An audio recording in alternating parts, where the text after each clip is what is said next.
ಸಾಮಾನ್ಯವಾಗಿ ನಾವು south Indians hotel ರೆಸ್ಟೋರೆಂಟ್ಗೆ ಹೋದರೆ ಡಿನ್ನರ್ಗಾಗಲಿ ಲಂಚ್ಗಾಗಲಿ ಪ್ರಿಫರ್ ಮಾಡೋದು ನಾರ್ತ್ ಇಂಡಿಯನ್ ಡಿಶಸ್ ತೊಗೊಳೋದಕ್ಕೆ. ಅದರಲ್ಲಂತೂ ನಾರ್ತ್ ಇಂಡಿಯನ್ ಡಿಶಸಲ್ಲಿ ಡೆಫಿನೆಟಾಗಿ ಮೆನು ಕಾರ್ಡಲ್ಲಿ ಇದ್ದೇ ಇರುತ್ತೆ, ಮಿಕ್ಸ್ಡ್ ವೆಜಿಟೇಬಲ್ ಕಡಾಯಿ. ಯಾರಿಗೆಲ್ಲ ಇಷ್ಟ ಆಗುತ್ತೆ, ಒಂದು ಬೌಲ್ಗೆ ಎಷ್ಟು ಕಾಸ್ಟ್ಲಿ ಅದು ಮಿಕ್ಸ್ ವೆಜಿಟೇಬಲ್ ಕಡಾಯಿ. ಅದೇ ಮನೇಲಿ ಮಾಡಿಕೊಂಡ್ರೆ ಧಾರಾಳವಾಗೂ ತಿನ್ಬೋದು, ಹೈಜಿನಿಕ್ಕಾಗಿ ಮಾಡ್ಕೋಬೋದು, ಎಲ್ರಿಗೂ ಇಷ್ಟ ಆಗುತ್ತೆ, ಡಿಫ್ರೆಂಟಾಗೂ ಇರುತ್ತೆ. ಸುಲಭವಾಗಿ ನಾನಿವತ್ತು ಆ ರೆಸಿಪಿನ ಮಾಡೋದು ಹೇಗೆ ಅಂತ ತೋರಿಸ್ಕೊಡ್ತೀನಿ. ಅದ್ರ ಜೊತೆ ಕಾಂಬಿನೇಷನ್ಗೆ ಮಿಲ್ಕ್ ಪರಾಟ ಮಾಡ್ತಾಯಿದ್ದೀನಿ. ಇದೇನಿದು ಮಿಲ್ಕ್ ಪರಾಟ? ಮಿಲ್ಕ್ ಪೌಡ್ರ್ ಬಳಸ್ಕೊಂಡು ಮಾಡೋಂಥದ್ದು ಮಿಲ್ಕ್ ಪರಾಟ. ಸಖತ್ತಾಗಿರುತ್ತೆ ಕಾಂಬಿನೇಷನ್ನು. ನೀವೆಲ್ಲ ಒಂದು ಸತಿ ಟ್ರೈ ಮಾಡಿ, ಆವಾಗಲೇ ನಾನು ಹೇಳಿದ್ದು ಕರೆಕ್ಟಾ ಅಂತ ನಿಮಗೆ ಅನಿಸುತ್ತೆ. ನಾನು ಈ ರೆಸಿಪಿ ತೋರಿಸ್ಕೊಡೋಕ್ಕೆ ಮುಂಚೆ ನಾನೊಂದು ಫಿಲ್ಟ್ರ್ ಕಾಫಿ ಕುಡಿದ್ಬಿಟ್ಟು ಆಮೇಲೆ ಈ ರೆಸಿಪಿ ಸ್ಟಾರ್ಟ್ ಮಾಡ್ತೀನಿ. ನನಗೆ ಫಿಲ್ಟ್ರ್ ಕಾಫಿ ಅಂದರೆ ತುಂಬಾ ಇಷ್ಟ. ಬೆಳಗ್ಗೆ ಎದ್ದು ಫ್ರೆಶ್ ಹಾಲು, ಫ್ರೆಶ್ ಡಿಕಾಕ್ಷನ್ನು, ಸ್ವಲ್ಪ ಬೆಲ್ಲ ಹಾಕ್ಕೊಂಡು ಚೆನ್ನಾಗಿ ಮಿಕ್ಸ್ ಮಾಡ್ಕೊಂಡು ಬಿಸಿ ಬಿಸಿಯಾಗಿ ಈ ಮಳೆಗೂ ಈ ಕಾಫಿಗೂ ಆಹಾ ಸಖತ್ ಕಾಂಬಿನೇಷನು. ನೋಡಿ, ನೊರೆ ಬರಿತ ಕಾಫಿ. ಯಾರಿಗೆಲ್ಲ ಇಷ್ಟ ಇದೆ ಹೇಳಿ, ಕಮೆಂಟ್ಸಲ್ಲಿ ಹೇಳ್ತೀರಾ? ಬನ್ನಿ ಇವತ್ತು ರೆಸಿಪಿ ಸ್ಟಾರ್ಟ್ ಮಾಡೋಣ. ಒಂದು ಕುಕ್ಕರ್ ಇಟ್ಬಿಟ್ಟು 2 ಚಿಪ್ಲೆಟ್ ಬಟರು, 2 ಟೀ ಸ್ಪೂನ್ ಆಯಿಲು ಮತ್ತು ಬೇಸಿಕ್ ಮಸಾಲೆಗಳು: ಚಕ್ಕೆ, ಲವಂಗ, 4 ಕಾಳು ಮೆಣಸು, ಸ್ವಲ್ಪ ಜೀರಿಗೆ, ಬಾದಾಮಿ ಮತ್ತು ಗೋಡಂಬಿ, ಒಂದೇ ಒಂದು ಒಣಮೆಣಸಿನ್ಕಾಯಿ, ಒಂದೇ ಒಂದು ಹಸಿಮೆಣಸಿನ್ಕಾಯಿ, ನೋಡಿ ಪೈನಾಪಲ್ ಹೂವು, ದೊಡ್ಡ ಏಲಕ್ಕಿ ಬರುತ್ತಲ್ಲ ಅದು ಕೂಡ ಹಾಕಿದ್ದೀನಿ. ಮಖಾನ ಬಳಸಿದ್ದೀನಿ ಇಲ್ಲಿ. ಮಖಾನ ತುಂಬ ಒಳ್ಳೆಯದು ಹೆಲ್ತ್ಗೆ ಮತ್ತು ಫ್ಲೇವರಾಗಿ ತುಂಬ ಚೆನ್ನಾಗಿರುತ್ತೆ. ಮತ್ತು ಎಲ್ಲ ಡೈರೆಕ್ಟಾಗಿ ಹಾಗೆ ಹಾಕ್ತಾಯಿದ್ದೀನಿ. ಹೋಲ್ ತರಕಾರಿಗಳು: ಈರುಳ್ಳಿ 1, ಟೊಮೆಟೊ 1, ಆಲೂಗೆಡ್ಡೆ 1, 3 ಥರ colour capsicum, green, yellow, red, ಅರ್ಧ ತೊಗೊಂಡಿದ್ದೀನಿ ಅಷ್ಟೇ. ಹೋಲ್ ಕ್ಯಾರೆಟ್, ಸ್ವಲ್ಪ ಬೀನ್ಸು, ಸ್ವಲ್ಪ ಬಟಾಣಿ, ಇಷ್ಟನ್ನು ನಾನು ಸೇರಿಸಿದ್ದೀನಿ. ನೀವು ಗೋಬಿ ಸೇರಿಸ್ಕೋಬೋದು, ಕಾರ್ನ್ ಸೇರಿಸ್ಕೋಬೋದು, ನಿಮ್ಮ ಚಾಯ್ಸಲ್ಲಿ ಯಾವ ತರಕಾರಿನಾದ್ರು ಸೇರಿಸ್ಕೋಬೋದು. ಒಂದು ರೌಂಡ್ ಮಿಕ್ಸ್ ಮಾಡಿ ಮುಳುಗಷ್ಟು ನೀರು ಹಾಕಿ ಚೆನ್ನಾಗಿ ಕುದಿ ಬಂದ ಮೇಲೆ ಮುಚ್ಚಳ ಮುಚ್ಚಿ ಕುಕ್ಕರ್ ವಿಷಲ್ 1 ಕೂಗಿಸ್ಕೊಂಡ್ರೆ ಸಾಕು. 2-3 ಕೂಗಿಸ್ಕೊಂಡ್ಬಿಟ್ರೆ ತುಂಬ ಬೆಂದೋಗ್ಬಿಡುತ್ತೆ. ಸೊ ಒಂದೇ ಒಂದು ವಿಷಲ್ ಸಾಕು. ಅದು ವಿಷಲ್ ಪ್ರೆಷರ್ ಇಳಿಯೋಷ್ಟೊತ್ತಲ್ಲಿ ನಾವಿಲ್ಲಿ ಹಿಟ್ಟು ಕಲಿಸ್ಕೊಳ್ಳೋಣ. ಒಂದು ಬೇಸನಲ್ಲಿ 1.5 ಕಪ್ಪಷ್ಟು ಗೋಧಿ ಹಿಟ್ಟು ತೊಗೊಂಡು 1/3 ಕಪ್ ಮಿಲ್ಕ್ ಪೌಡ್ರ್ ಸೇರಿಸಿದ್ದೀನಿ. ಯಾವ ಕಂಪನಿದಾರು ನೀವು ಬಳಸ್ಕೋಬೋದು. ನಾನಿಲ್ಲಿ ಎವ್ರಿಡೇ ಕಂಪನಿದು ಬಳಸಿದ್ದೀನಿ. ಮತ್ತು 2 ಟೀ ಸ್ಪೂನ್ ಆಯಿಲ್ ಹಾಕಿ ಗಟ್ಟಿಯಾಗಿ ಹಿಟ್ಟನ್ನು ನಾದಿಕೊಂಡು ಕಲಿಸ್ಕೋಬೇಕು. ಪೂರಿ ಹಿಟ್ಟಿಗಿಂತ ಸ್ವಲ್ಪ ಟೈಟಾಗಿ ಕಲಿಸ್ಬೇಕು. ಗಟ್ಟಿ ಇದ್ರೇ ಚೆಂದಾಗಿ ಉಬ್ಬಿ ಬರುತ್ತೆ. ಈಗ ಒಂದು 10 ನಿಮಿಷ ರೆಸ್ಟಲ್ಲಿರಲಿ ಹಿಟ್ಟು. ಅಷ್ಟೊತ್ತಲ್ಲಿ ಈ ಕಡೆ ಕುಕ್ಕರ್ ಪ್ರೆಷರ್ ಕೂಡ ಕಡಿಮೆ ಆಗಿರುತ್ತೆ. ನೋಡಿ, ಮುಚ್ಚಳ ತೆಗೆದು ನೋಡಿದ್ರೆ ಎಷ್ಟು ಚೆನ್ನಾಗಿ ಬೆಂದಿದೆ ನೋಡಿ. ಟೊಮೆಟೊದು ಸ್ಕಿನ್ನೆಲ್ಲ ಪೀಲ್ ಆಗಿರುತ್ತೆ, ಈಸಿಯಾಗಿ ತೆಗಿಲಿಕ್ಕೆ ಬಂದ್ಬಿಡುತ್ತೆ. ಈಗ ಫಸ್ಟು ಆ ನೀರನ್ನೆಲ್ಲ ಬಗ್ಗಿಸ್ಕೊಂಬಿಡೋಣ.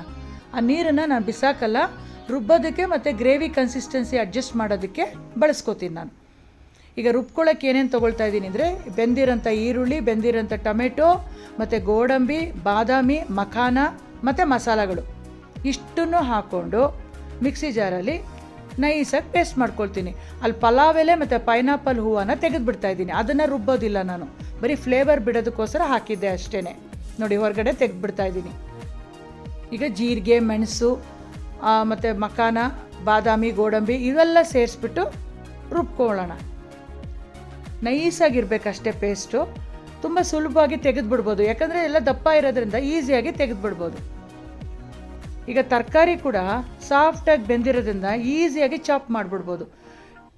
ಸಿಪ್ಪೆ ತೆಗೆದಿದೆ ಟೊಮೆಟೊ, ಅದರಿಂದ ಹಂಗೇ ಮಿಕ್ಸಿ ರುಬ್ಬೋದಕ್ಕೆ ಹಾಕೊಂಬಿಟ್ಟು ಇವಾಗ ತರಕಾರಿನ ಕಟ್ ಮಾಡ್ಕೊಳ್ಳೋಣ.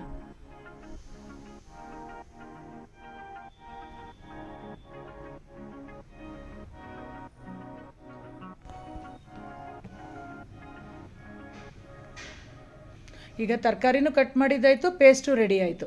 ಈಗ ಒಂದು ಕಡಾಯಲ್ಲಿ 3 ಟೀ ಸ್ಪೂನಷ್ಟು ಬೆಣ್ಣೆ ಹಾಕಿ, 1 ಚಿಟಿಕೆ ಅರಿಶಿನ, ಒಂದು ಅರ್ಧ ಸ್ಪೂನಷ್ಟು ಜೀರಿಗೆ, ಗುಂಟೂರು ಮೆಣಸಿನ್ಕಾಯಿ ಪುಡಿ ಅರ್ಧ ಸ್ಪೂನು, ಕಾಶ್ಮೀರಿ ಚಿಲ್ಲಿ ಒಂದು ಅರ್ಧ ಸ್ಪೂನು ಕಲರ್ ಕೊಡೋದಕ್ಕೋಸ್ಕರ. ಇಲ್ಲಿ ಮೇಯ್ನ್ ಮಸಾಲ ಯಾವ್ದು ಗೊತ್ತಾ? Kitchen king masala. ಅದೇ ಇದಕ್ಕೆ ಟೇಸ್ಟ್ ಕೊಡೋದು. ಅದೊಂದು ಟೀ ಸ್ಪೂನ್ ಹಾಕಿ ಎಲ್ಲ ಚೆನ್ನಾಗಿ ಫ್ರೈ ಮಾಡಿ, ಸ್ವಲ್ಪ ಆ ಬಟರ್ ಜಿಣಗೋವರೆಗೂ ಫ್ರೈ ಮಾಡಬೇಕು. ಹಸಿ ವಾಸನೆ ಎಲ್ಲ ಹೋಗಬೇಕು. ಆದಮೇಲೆ ಮಸಾಲಾನ ಸೇರಿಸ್ಕೋಬೇಕು. ರುಬ್ಬಿರೋಂಥದ್ದನ್ನು ಸೇರಿಸ್ಬಿಟ್ಟು ಚೆನ್ನಾಗಿ ಫ್ರೈ ಮಾಡಿ, ಆಮೇಲೆ ಮಿಕ್ಸಿ ಜಾರಲ್ಲೂ ಸ್ವಲ್ಪ ಮೆತ್ಕೊಂಡಿರುತ್ತಲ್ಲ ಅದಕ್ಕೂ ನೀರು ಹಾಕಿ ಸೇರಿಸ್ಕೋಬೇಕು. ನೀರನ್ನು ಯಾವುದು ಹೇಳಿ ಹಾಕ್ತಿದ್ದೀನಿ ನಾನು, ತೆಗೆದಿಟ್ಟಿದ್ವಲ್ಲ ಆ ನೀರನ್ನೇ ಹಾಕ್ತಾಯಿದ್ದೀನಿ. ಮತ್ತು ಕನ್ಸಿಸ್ಟೆನ್ಸಿ ಅಡ್ಜಸ್ಟ್ ಮಾಡೋದಕ್ಕೂ ಅದೇ ನೀರನ್ನೇ ಬಳಸಿದ್ದೀನಿ. ಈಗ ಲಾಸ್ಟಲ್ಲಿ ಕುದಿ ಬಂದಾಗ ಒಂದು ಅರ್ಧ ಟೀ ಸ್ಪೂನಷ್ಟು ಆಮ್ಚೂರ್ ಪೌಡರ್ ಹಾಕಿ ಸಣ್ಣದಾಗಿ ಹೆಚ್ಚಿರೋಂಥ ಕೊತ್ತಂಬರಿ ಸೊಪ್ಪನ್ನ ಸೇರಿಸಿದ್ರೆ ಫೈನಲ್ ಟಚ್ ಕೊಡೋದಕ್ಕೆ ಫ್ರೆಶ್ ಕ್ರೀಮ್ ಒಂದು 2 ಟೀ ಸ್ಪೂನ್ ಹಾಕಿದ್ರೆ ಸೂಪರಾಗಿ ಮಿಕ್ಸ್ಡ್ ವೆಜಿಟೇಬಲ್ ಕಡಾಯಿ ಸರ್ವಿಂಗಿಗೆ ರೆಡಿ. ನಾನಿವಾಗ ಸರ್ವಿಂಗ್ ಬೌಲ್ಗೆ ರೆಡಿ ಮಾಡಿ ಮುಚ್ಚಿಟ್ಟು ಇವಾಗ ಹಿಟ್ಟನ್ನು ಕಲಸಿ ಒಂದು ರೌಂಡ್ ನಾದ್ಕೊಂಡು ಮಿಲ್ಕ್ ಪರಾಟ ಮಾಡೋದಕ್ಕೆ ರೆಡಿ ಮಾಡ್ಕೊಳ್ತಾ ಇದ್ದೀನಿ. ಈ ಮಿಲ್ಕ್ ಪರಾಟ ನಾನು ಯಾವ ಥರ ಮಾಡ್ತಾಯಿದ್ದೀನಿ ಅಂದರೆ, ನಾನು ಲಂಚ್ ಬಾಕ್ಸಿಗೆ ಕೊಟ್ಟು ಕಳಿಸೋದ್ರಿಂದ ಚಿಕ್ಕದಾಗಿ ಮಾಡ್ಕೊಳ್ತಾ ಇದ್ದೀನಿ. ನೀವು ಒಂದೊಂದು ದೊಡ್ಡದಾಗಿ ಚಪಾತಿ ಥರನೂ ಮಾಡ್ಕೋಬೋದು, ಬಟ್ ನಾನು ಮಾಡ್ತಾ ಇರೋದು ಇವತ್ತು ಒಂದೇ ಸತಿಗೆ 5ರಿಂದ 6 ಪರಾಟನ ಬೇಯಿಸ್ಕೋಬೋದು, ಆ ಥರ ಮಾಡ್ತಾಯಿದ್ದೀನಿ. ಯಾಕಂದರೆ ನಾನು ನಿಮ್ಗೆ ಆವಾಗಲೇ ಹೇಳ್ದಂಗೆ ನನ್ನ ಕೆಲಸ ಎಲ್ಲ ಪಟ ಬೇಗ ಆಗಿಬಿಡ್ಬೇಕು, ಈಸಿಯಾಗಿ ಮಾಡ್ಕೋಬೇಕು, ಟೇಸ್ಟಿಯಾಗಿ ಬರಬೇಕು. ಅದೇನೆ ನೋಡಿ, ಈ ಥರ ಫೋಲ್ಡಿಂಗ್ಸ್ ನೋಡ್ಕೊಂಡ್ರಲ್ವ, ಫಸ್ಟು ಒಂದು ಸೈಡ್ಗೆ, ಆಮೇಲೆ ಇನ್ನೊಂದು ಸೈಡು, ಆಮೇಲೆ ಅಪೋಸಿಟ್ ಸೈಡ್ನ ಮಡಚಿ ಸ್ಕ್ವೇರ್ ಥರ ಮಾಡಿಕೊಂಡು ಚೆನ್ನಾಗಿ ಎಷ್ಟು ದೊಡ್ಡದಾಗಿ ಸಾಧ್ಯನೋ ಅಷ್ಟು ದೊಡ್ಡದಾಗಿ ಹಾಳೆ ಲಟ್ಟಿಸ್ಕೋಬೇಕು. ತುಂಬ ತೆಳುವಾಗೂ ಇರಬಾರ್ದು, ತುಂಬ ದಪ್ಪಕ್ಕೂ ಇರಬಾರ್ದು. ಆ ಥರ ಲಟ್ಟಿಸ್ಕೊಂಡು ಒಂದು ಮುಚ್ಚಳ ಸಹಾಯದಿಂದ ಕಟ್ ಮಾಡ್ಕೊಳ್ಳಿ. ಪೂರಿ ಸೈಜಿಗೆ ಬರುತ್ತೆ. ಒಟ್ಟಿಗೆ ನಾನು ತವಾದಲ್ಲಿ ಮಾಡ್ತಾ ಇರೋದ್ರಿಂದ ಈ ಸೈಜ್ಗೆ ಮಾಡ್ಕೊಂಡಿದ್ದೀನಿ. ನಿಮ್ಮ ಮಾಡ್ಕೊಳ್ಳೋದು ಸೈಜನ್ನು ನಿಮ್ಮ ಡಿಪೆಂಡೆನ್ಸಲ್ಲಿ ನೋಡ್ಕೊಳ್ಳಿ, ಯಾವ ಸೈಜ್ ಬೇಕೋ ಅದು ಮಾಡ್ಕೋಬೋದು. ನಾನು ಒಟ್ಟಿಗೆ ಹಿಂಗೆ ಲಟ್ಟಿಸ್ಕೊಂಡು ರೆಡಿ ಮಾಡಿಕೊಂಡು ತವ ಮೇಲೆ 5ರಿಂದ 6 ಚಪಾತಿ ಥರ ಬೇಯಿಸಿ ತೆಗಿತಾ ಇದ್ದೀನಿ. ನೋಡಿ, 2 ಕಡೆನೂ ಎಣ್ಣೆ ಹಚ್ಚಿ ರೋಸ್ಟ್ ಮಾಡಿಕೊಂಡು ಪರಾಟನ ರೆಡಿ ಮಾಡಿಕೊಂಡ್ರೆ ಸೂಪರಾಗಿ ಕಡಾಯಿ ಜೊತೆಗೆ ತಿನ್ನಲಿಕ್ಕೆ ರೆಡಿ ಆಗುತ್ತೆ.